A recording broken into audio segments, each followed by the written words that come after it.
6 months ago, the Las Vegas Valley was shaken and traumatized when a gunman opened fire from the 32nd floor of Mandalay Bay onto thousands of people at the Route 91 Music Festival. 58 people died. Hundreds others are still recovering. Our community continues to heal and prove that we are Vegas strong. Tonight, survivors from all over the country are back in Las Vegas to show support and remember those lives lost. News 3's Gabby Hart was there as hundreds of survivors and family members who lost loved ones gathered for a walk of remembrance. This evening I walked alongside all of those 1 October survivors. Many of them walked right past the venue where their lives changed forever 6 months ago today. And all of them were holding one of these in hand, a glow stick, in honor of every person impacted on that tragic night. Pick up the ones you love. Say a little prayer and know that whatever comes, we can stitch it back together. It's been 6 months since one of the worst mass shootings in U.S. history unfolded during a country music concert on the Las Vegas Strip. The gunfire killed 58 people and wounded more than 400 others.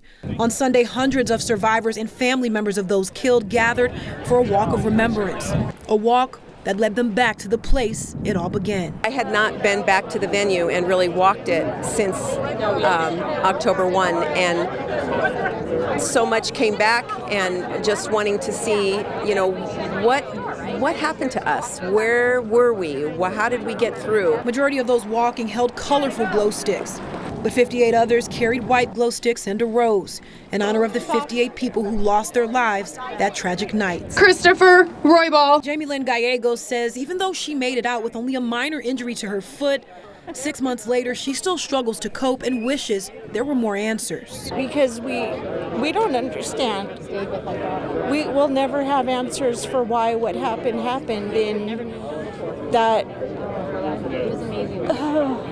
And now Gallegos says the bright lights of this city that used to lure her in just don't shine the same anymore. The lights of Vegas don't seem the same or as spectacular as they used to. But for others, the lights shine a bit brighter now than ever before, reminding them of how much good is left and how strong Vegas truly is. Love wins. We will not let evil win, and that's what we have to take away from this. And I spoke with so many survivors today who say that the bonds they formed with each other are unbreakable. One of the organizers of today's walk says they're planning a one-year reunion for 1 October survivors, and that'll be sometime in September. I'm reporting live. Gabby Hart, News 3. All right, Gabby, it is a process, and obviously we hope that healing will continue in the months and days ahead for sure. Thank you for the report. The Las Vegas Victims Fund was supposed to have completed payouts by the end of March, but the process we now know is ongoing. Many received treatment outside of Las Vegas, which, according to the fund, has caused a slight delay. Meantime, here we are, 6 months later, and still no real answers as to why. Information just trickling in.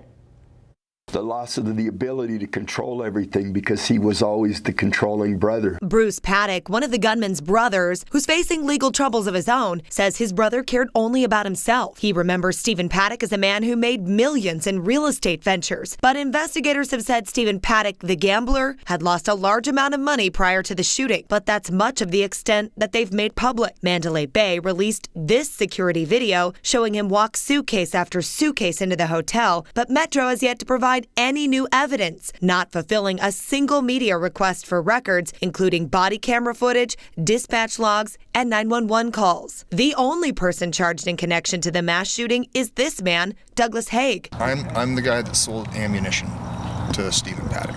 Haig is accused of selling Paddock armor-piercing bullets without a proper license, but said he had no idea what Paddock was planning to do. At no time did I see anything suspicious or odd or any kind of a tell, anything that would set off an alarm. An autopsy released in February showed Paddock had anti-anxiety drugs in his system, but wasn't under the influence of them at the time.